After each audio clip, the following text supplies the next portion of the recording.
Hello, everyone, and welcome to our second post-debate live stream. I'm your host, Adriana Roses. Senator Ed Markey just walked off the debate stage after the fourth U.S. Senate primary debate, the first to focus specifically on the needs of southeastern Massachusetts. We're joined virtually by some special guests who are here to talk about what just went down in Providence between these two candidates. Here with us today is State Representative Chris Hendricks, who represents the 11th Bristol District, Anabel Santiago, the grassroots coordinator from Coalition for Social Justice, and Nate Roberts, our Team Markey field organizer for the South Coast. But before we jump into the discussion, I want to remind everyone to visit edmarkey.com/volunteer to get involved in our grassroots movement, fighting for a Green New Deal and Medicare for All. So let's jump right into it. I want to gauge some initial reactions. I'll throw it over to you guys. Let's start with you, Representative. What are your initial thoughts and reactions to tonight's debate? Well, first off, I think Ed did great. He, really made the distinction that, being in office for so long and his experience has, really, paved the way for him to have a progressive agenda, one that, really prioritizes social justice, prioritizes, a lot of the concerns that the protesters have currently. I just thought he was forceful in his message, and I think that's one of his best traits is that, he's proud of what he's done in the past. And the fact that, he conveyed that message, I think he did that very well tonight. Great. Anabel, what'd you think? Yeah, I agree. Ed did really great tonight. I'm really happy that the current situation that we're in right now was part of the conversation tonight. I'm happy that the issue around college and student loans was brought up tonight. That's something that a lot of younger voters like me are really, really paying attention to.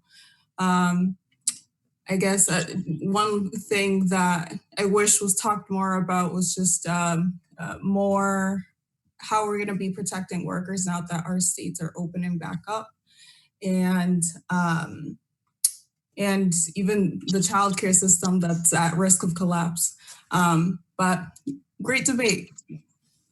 Absolutely. Nate, want to share your thoughts? Yeah, I think Senator Markey did obviously well. I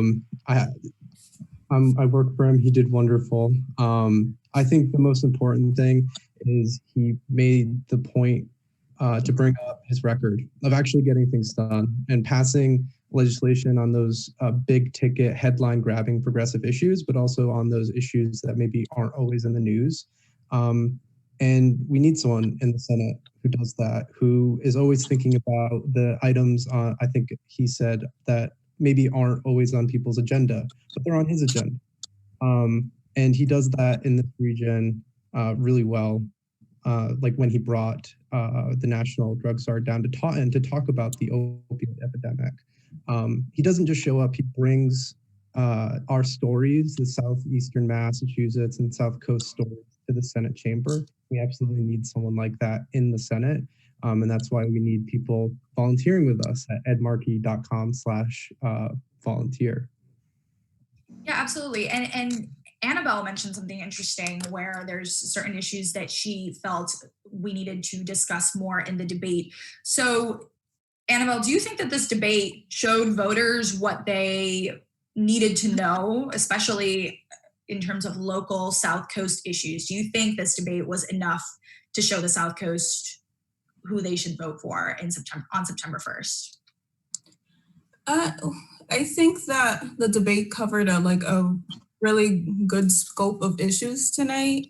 And I think that the thing that's on the top of everyone's mind is all the protests and the demands for defunding the police and reallocating resources into the community that they need and stuff like that. And then there's the issue of COVID and the pandemic that is still a really very real reality right now. And it's like, it was great to hear, especially Brockton being brought up. Woohoo, Brockton, because I live in Brockton.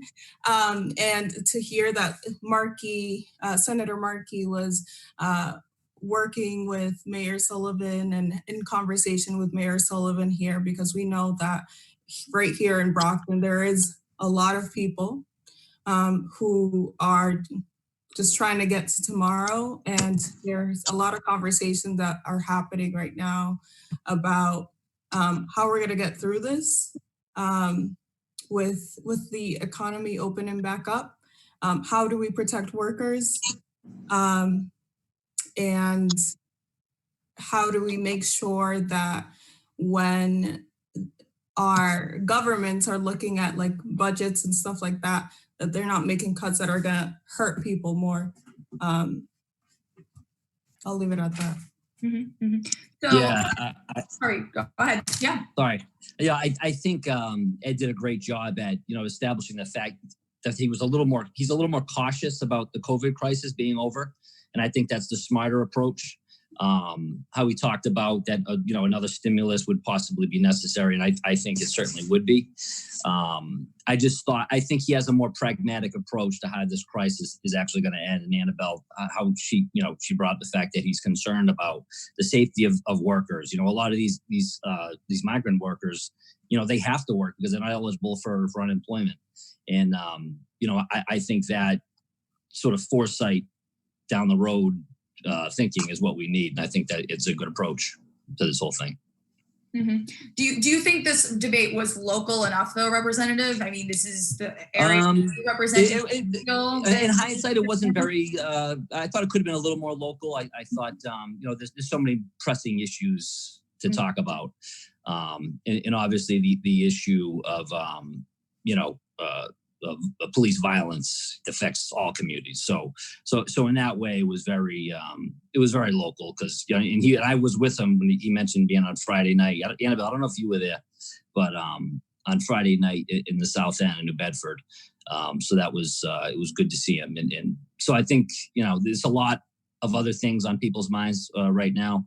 He's certainly been a good ally to us here in the South Coast on particularly with the New Bedford fishing arena. And I think he brought in $26 million as part of the COVID legislation to New Bedford fisheries. So I'm proud of the work he's done down here, but it is too bad. We could have talked about that a little more, I think, in the debate. Mm-hmm. Nate, would you like to, you're born, raised, educated in the South Coast. As a South Coast resident, what did you feel was lacking from the conversation that was directly tied to the South Coast? Yeah, I think Anabel and Representative Hendricks really hit it with the COVID crisis and the police brutality crisis happening right now. I think tying back a lot of the issues that Senator Markey supports to the South Coast is really, really needed because I think the issues and how where he stands on those issues directly affect the South Coast. The fact that Senator Markey was a commuter student who had to drive an ice cream truck to pay his way through college, that directly speaks to me. I was a commuter student, TMath, Dartmouth, constantly worried about how I was going to pay for classes and working for those classes. I think it's incredibly important that our representatives understand personally the issues that deeply impact us. And Senator Markey does. The story of Malden is very similar to the story of Fall River and New Bedford and Taunton. Right. I also think on the Green New Deal, climate change is going to have a deep impact in the South Coast. The waters outside of New Bedford are warming at the second highest rate, only behind the Arctic. What that means is that the fishing industry is going to be deeply impacted as fish migration moves up the coast. And the Green New Deal is about those devastating impacts of climate change at the local level. We also here have the highest capability or the most efficient waterways for offshore wind. Something like the Green New Deal would be revolutionary for an economy that is stalled after post-industrialization, where our textile mills in Fall River disappeared and the whaling industry disappeared. And so I think that also comes from his working class background. The Green New Deal is stained with Ed Markey's Malden working class roots. And it's important, again, that we have that story in the Senate. So I'm once again asking people to go to edmarkey.com/volunteer. Absolutely. And you bring up an interesting topic regarding students. And I think during this race, we haven't really addressed who the right candidate for students is. Who is the one that's going to not only get debt-free college, but, just make sure that students aren't carrying this weight or held back from attending college because they can't afford it. So Nate, do you think this debate showed enough about who our leader is in education, or do you think that we need to have kind of a more in-depth conversation regarding the topic of college and regarding expanding the E-rate program and all that fun stuff? I think it's always good to talk more about education. There's a lot of issues, K through 12 and college, that need to be talked about. I think canceling student debt is one of them. Senator Markey stands on the right side with free public college education. I think I want to say that, students do care about college and education, but they care about a lot of issues. And if the 2020 presidential primary showed us anything, young people don't just prefer people who are also young; they prefer people who stand on the right side of issues. And Senator Markey does that. He stands on. He at the debate. He's a progressive leader. He is the progressive champion in this race. And that's why groups like Sunrise have endorsed him. It's why young people on Twitter just love making memes about Senator Markey. It's because he's there for us. It's not just about having a young person in the Senate. It's about having someone who has the backs of young people. And I think that's Senator Markey. And if you should go to Ed Markey. Doing a good job being our ad. Okay, so I'll kick it back over to you, Representative. Our opponent likes to say it's not about who votes the right way or files the right bills. So, what are you, a state representative, looking for in a senator? Well, the best quality you could have in a leader is a good messenger. And I think, hands down, Ed Markey is a far better messenger for progressive ideas than Kennedy. In that, what Nate said, that speaks to his background, right? You have a different understanding and a different perspective for things like affordable education when your old man, drove a milk truck. You have a better appreciation for that. So that type of upbringing, being surrounded by labor, particularly being surrounded by the importance of labor and how, collective bargaining is an integral part of our society. Things like that, safe working conditions, those are all things that affected Ed and his family personally. So, I've always been of the impression that if you have good experience, regardless of your professional experience, but if you have good life experience, you can make a good messenger for positive change. And I think he embodies that, completely. So how do the local Massachusetts communities see that legislative work done in DC? How is that? Can you share a little bit of, how is that reflected in the communities that you represent and across Massachusetts? How important is that legislation? The like things like the Green New Deal? Well, just in general legislation, how important is the legislation that is filed in DC? How does it affect the local communities, or does it not? Yeah, I mean, it affects all, being in the Senate, being a senator, it affects all levels of society, particularly on the South Coast when you're on the water, which we're trying, especially with, he was mentioned in the debate tonight, Mayor Mitchell, trying to make this the hub, the South Coast, the hub of green energy. And, we've been having some issues on the state level as far as the governor and what his perspective is on this. But, so that's why federal leadership on that, an issue like that particularly, would be awesome. And so long as he continues that like he has been, I think we'll be okay, because sometimes, it depends on who your governor is. It depends on state leadership. And sometimes they're not as, receptive as to the South Coast being the hub of green energy as we are. Mm-hmm. Anabel, what do you think? What are you looking for in a senator?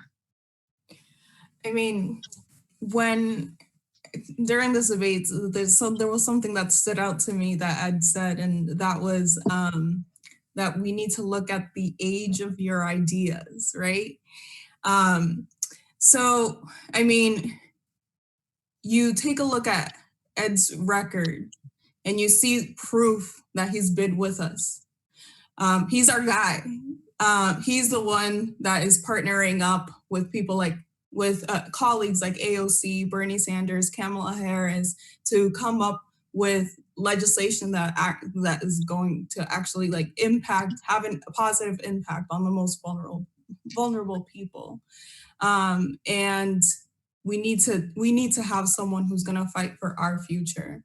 And someone in Congress that we trust. That's like the most important thing for me personally, is to have a candidate that I trust and who I know is authentic. And that's Ed for me. Mm-hmm. Absolutely. And you bring up a great quote about the age of the ideas and, what it is to be a progressive leader. And I think a very strong moment during the debate was the discussion on Medicare for all, and who led the charge on that. Anabel, what did you think, other than, that section that you just mentioned, that quote? What do you think were Senator Markey's strongest moments during the debate? What else stood out? So with Medicare for all, I mean, for that's one example of how I said, you look at his record, you see the proof that he's with us, right? Medicare for all is a no-brainer, and like he knew that from the start, and that's not something that we can say about Kennedy. So, yeah. Yeah, and it's funny, Anabel, when you said the age of ideas, I wrote that in my notes tonight. I wrote that down and put it in quotes and put a box around it, and I forgot to mention it. But yeah, that message stood out to me as well. That I think you have one candidate saying that the guy's been in there too long, but I think that experience on a legislative level, it really is a valuable resource for a state, for your senator to have, especially that long. And like he said, it's all about the age of the issues are all about the future. So and I think, like I said, he did a real good job at conveying that message. Mm-hmm. Representative, and what did you think? There was a particular exchange during the debate regarding, the George Floyd protests that are currently happening and how that could possibly impact COVID-19 surging again, because you have all these people coming together for these protests. What did you think of that exchange? Yeah. Do you agree with what was said? What are your thoughts? Yeah, no, it's a tricky issue. It's a complicated. Like I told my friend the other day, he's like, how do you reconcile telling people to stay at home and then in one breath and then being out, protesting in another? And I said, it's a complicated world. But what I tell people as far as how to stay safe is just, if you're going to be out, social distance as much as you can. And again, you got to have a pragmatic approach to it. It's an issue as serious as this, can't really wait. And I think and Ed understands that. And like you said, people were socially distancing the other night, but in New Bedford, but some places they aren't very well. But it's an important issue, and I think that it needs to be expressed in this way. Mm-hmm. Absolutely, Nate. What do you think? I think justice can't wait. I think this pandemic has stripped us of seeing friends and family and having those emotional connections that we deeply care about, and having real ways to express ourselves and express our pain. And like just doing that through something like a simple hug. And at the precipice of the COVID-19 situation, George Floyd is murdered, and centuries of racial discrimination and racism built up. I think you can't expect people not to go out and express their anger of the injustice that this country has been built on. And so, yes, obviously the health of people is first and foremost, but that includes racial injustice. Racism is a public health issue.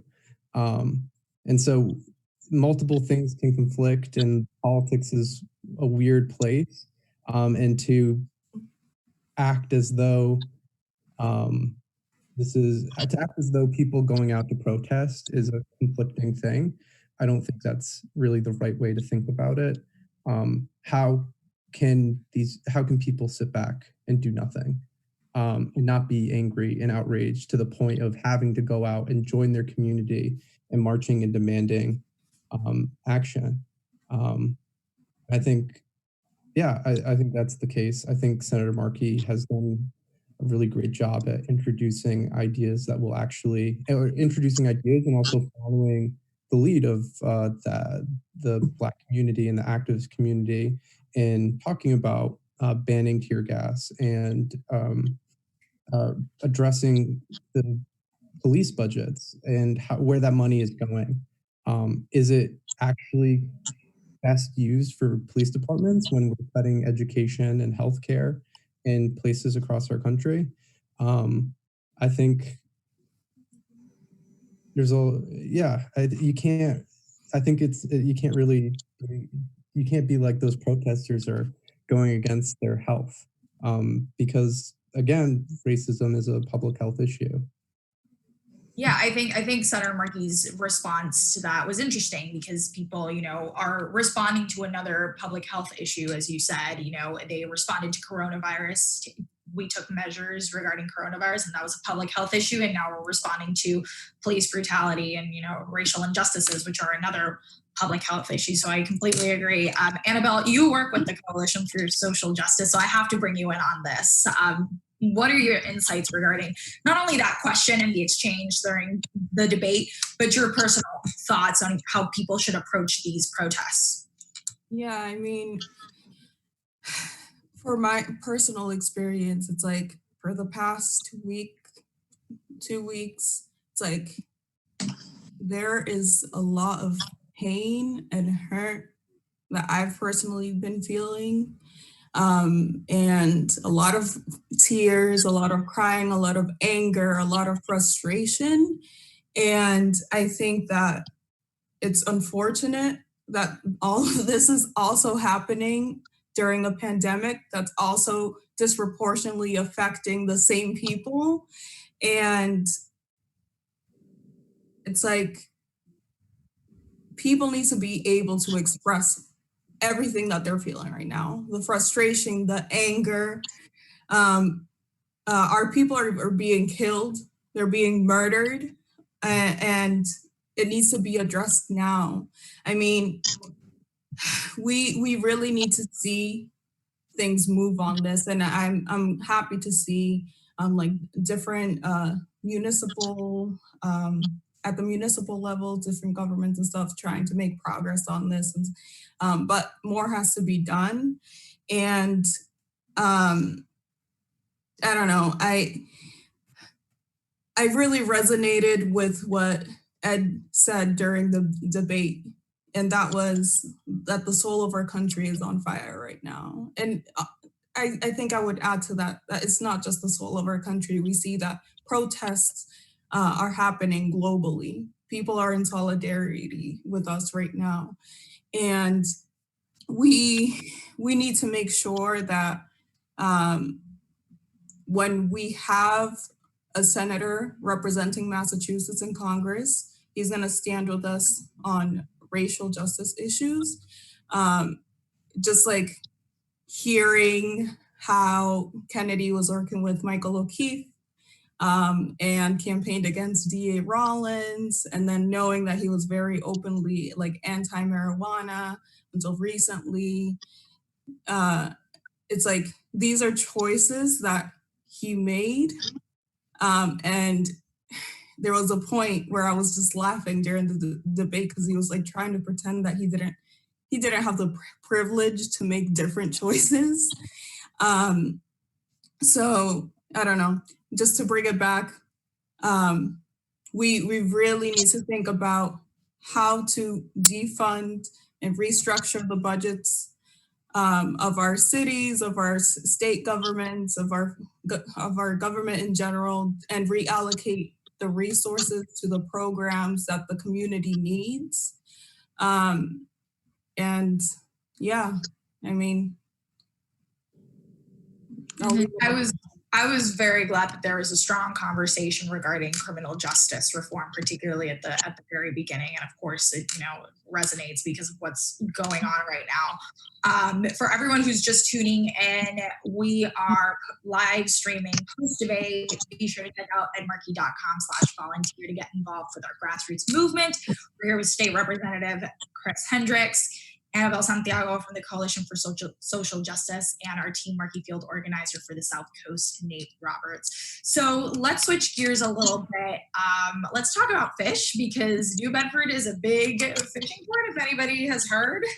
And so that was lightly touched upon in the debate, but State Representative, I'd like to hear, do you think that this debate gave us a clear understanding of who is better positioned to handle fish and New Bedford's growing fishing industry? Yeah, it's obviously Ed Markey. As I mentioned before, in the COVID legislation, he was able to get 26 million, I think 28 million for funding for the fishery down in New Bedford. And he's aware of the pushback that this industry is getting too. We have a president right now who just doesn't care about the science behind marine wildlife and how that should be harvested and fished.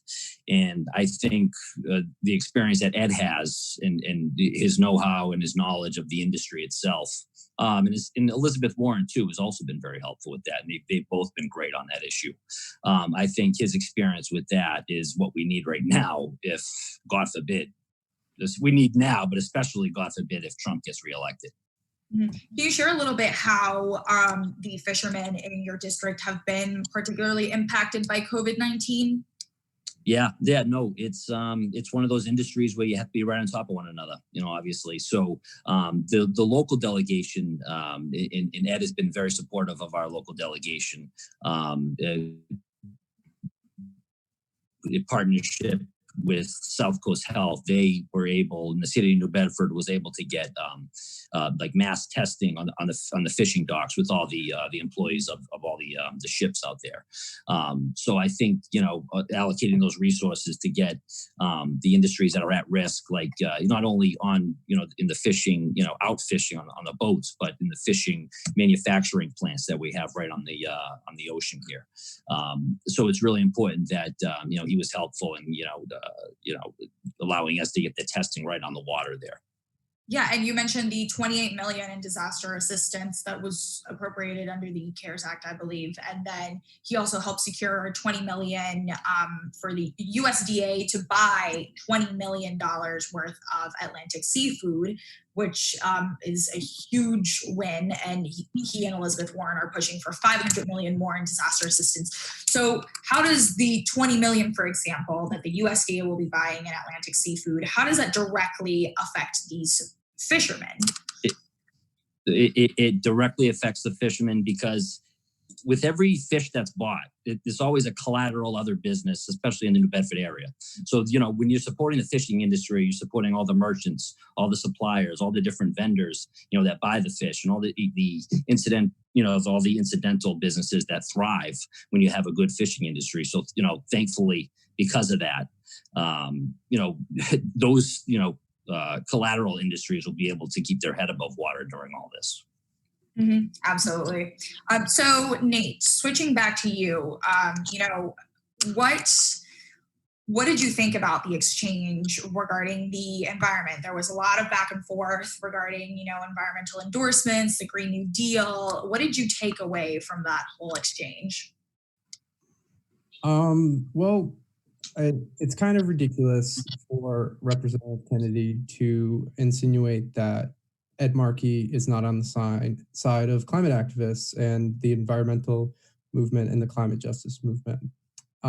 It feels a little as though he's insinuating that he knows more than Sunrise or 350 Mass or a host of environmental and climate justice groups that have endorsed Senator Markey. Senator Markey is by far the clear choice for people who care about climate justice and environmental issues. He's led on it his entire career. His bill, which I can't remember the name of, reduced, I think, the single most carbon reductions from a single federal bill, the car standards, emission standard. He obviously the co-author of the Green New Deal.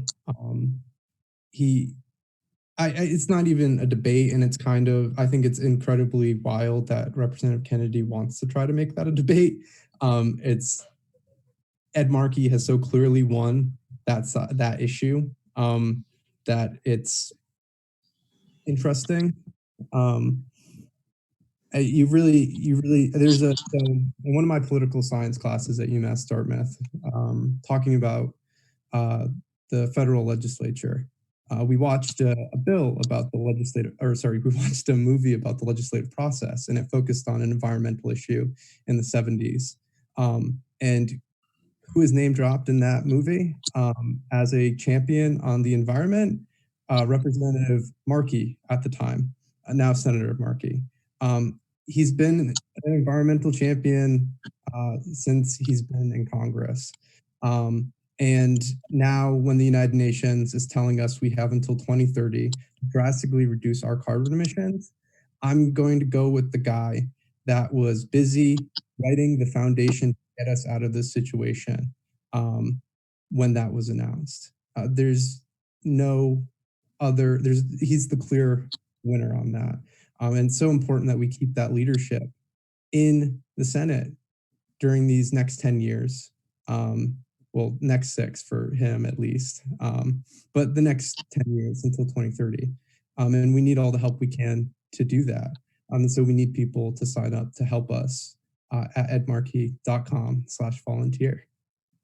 We also want to make sure to flag for everyone that our support.edmarkey.com page just got an upgrade. So if you haven't made your supporter page, be sure to look up support.edmarkey.com and check out all the cool new tools that have been added. So Anabel, I'll kick it back over to you. You mentioned a little bit, you touched on this a little bit on how, COVID-19 has hit Black and Brown communities harder. So going off of what Nate just said, Senator Markey's an environmental champion. How do you think the Green New Deal would affect communities like Brockton and other communities that have a big immigrant population, big communities of color? How do you think the Green New Deal will affect them specifically during this huge civil rights movement that we're seeing through Black Lives Matter? Mm-hmm. Yeah, I mean, it's just, again, common sense legislation that we need to pass like yesterday. And I mean, the environment is another thing that disproportionately impacts communities like New Bedford, Fall River, Brockton, where you see higher rates of asthma, where you see more pollution. I mean, before living here in Brockton, I used to live in Fairhaven, and I would just go to Fort Phoenix and Fairhaven and look across the way in New Bedford and just see smog. And I was like, what the hell? And then even now moving to Brockton, just recently, we've been doing some work. We're actually going to be having this confronting environmental racism event on the 25th, for specifically around Brockton. And in doing some digging, I saw that on this movement, it was called Stop the Power. There was a power plant that they wanted to build in Brockton, and on their website it says how on average municipalities usually have maybe 86 waste sites, and Brockton has 4 times that, 360 something. And then there's the added level to environmental injustice, that where it's we're putting all of this pollution into communities of color, into communities who don't speak English. They don't know that these things are happening. the information is not being given to them in their languages. And it's just, I mean, again, the Green New Deal, common sense legislation, like Nate was saying, is really, really abundantly clear who is the leader on environmental justice when you compare Markey and Kennedy. And it's really concerning to me that he kept trying to call out Ed on the debate when it has been reported in the past, like his family's vast investments in like the fossil fuel industry. And those are the same companies that are fighting against the Green New Deal. So, like, come on now. Mm-hmm. Representative, do you have anything any insights? Yeah, and it's going to help a whole group of people, because it's essentially a jobs program, the Green New Deal. It takes into account that the world's not going to look the same as it does 10 years from now or 20 years from now, and we're not going to have the same types of resources that we're using now, hopefully. And he takes that into account, and so it opens up a whole new opportunity for employment on a whole litany of levels, from the trades all the way down, all across the trades. So I just think it's a really forward-thinking, like Anabel said, it's a very forward-thinking, progressive piece of legislation. And my battery is low, so I just want to, if I go miraculously, it was because my battery died. Not to worry. Yeah, and I think that job creation that you mentioned is going to be very important post COVID-19. When the unemployment rate is right. Record high, especially after COVID, right? And I think now that we're raising awareness about the racial justice issues that need to be addressed, you also need to think about how environmental justice ties directly into that, like Anabel just mentioned. So let's go ahead and wrap it up so that we don't lose Representative Hendricks. I'm just going to ask everyone to kind of give your final message. Representative, we'll let you go first. Yeah, so I think Ed's the man for the job. He needs to stay in there. He's doing a great job. He's a great messenger of his ideas. When it comes down to even speaking, I think he's even a better messenger. So, it's a crazy time with COVID. It's a crazy time with a lot of unrest right now, but it's also a time of a lot of opportunity, I think. And I think he's the right candidate to help this nation heal, while at the same time, pushing an agenda that is, very inclusive and progressive. Mm-hmm. Anabel, want to give a final message? Yeah, I mean, again, Ed is the man. He's our guy. Just want to emphasize again, we really, is your phone dying? No, I thought it was. Still there. Yeah. So yeah, Ed is the guy that I trust for the job. And again, just take a look at his record. There's proof right there. That's all the proof that you need. And I mean, just like Representative Hendricks said, he knows how to articulate his ideas and his message, and can't really say the same for the other guy. But yeah, I mean, I think we need to bet on him right now. We need his continued leadership in Congress, and his continued partnership with people like his colleagues like AOC, Bernie Sanders, Kamala. Yeah, I mean, he's our guy. I'm with Ed. Awesome. Nate. And Nate, what was that website? Sorry? What was that website? I forgot. Plug the website one more time. Nate, if you want to remind everyone. edmarkey.com/volunteer. edmarkey.com/volunteer, in case you guys haven't heard Nate say it about 49 times today. Nate, you have a final message other than the website? Yeah, I think there are compounding crises right now that are all interrelated in some way. COVID-19, the racial injustice exploding right now, the economic destruction happening, and on the looming in the background, climate change, that is currently happening, and it will only get worse if we do nothing. And Senator Markey is the guy that co-wrote a piece of legislation, a resolution that in some way or another deals with all of those issues. We can solve the climate crisis while restructuring our society to be more equitable in terms of race and class and gender. Why would we want to pick someone else in this moment in our history who has constantly dealt with those issues in his career, who has led on those issues, and who knows how to get things done on those issues?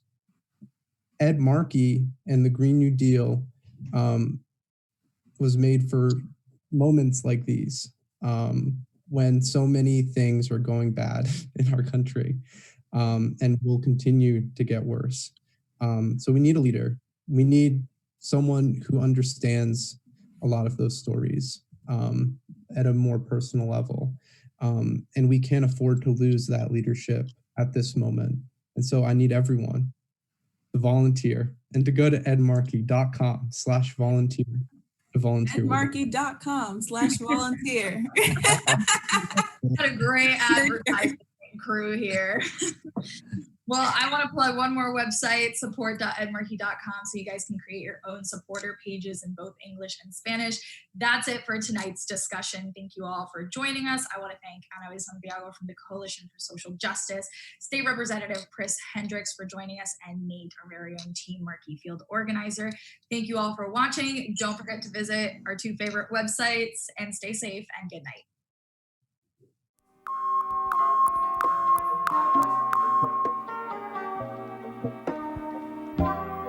Ed Markey's desk was thrown out in the hall by the State House bosses because Markey fought to make judges work full-time. Markey's bill is now the law.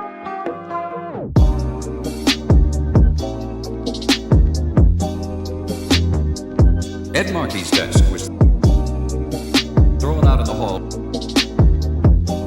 Ed Markey's desk.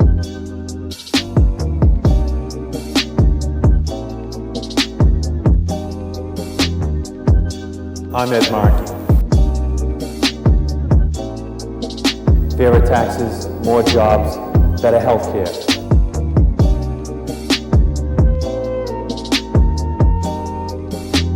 Better health care.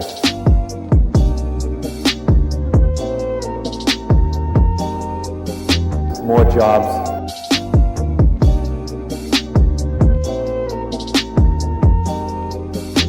Fairer taxes.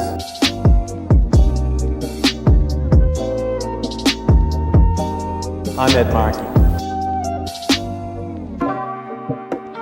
Tired of watching people suffer while politicians make their backroom deals.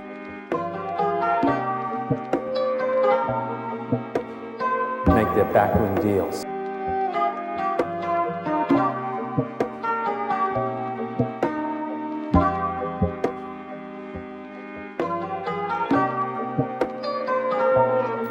The bosses may tell me where to sit. No one tells me where to stand.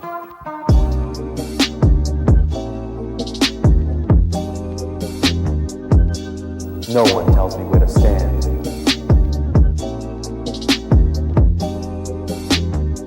No one tells me where to stand.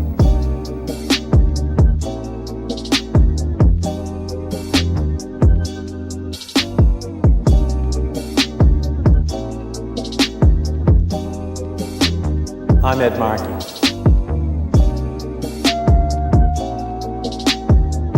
No one tells me where to stand.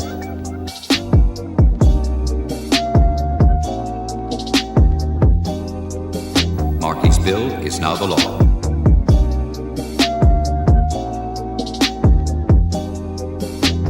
I'm tired of watching people suffer. Markey's bill is now the law.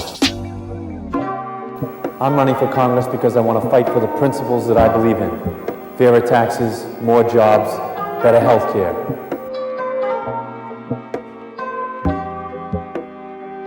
Markey's bill is now the law.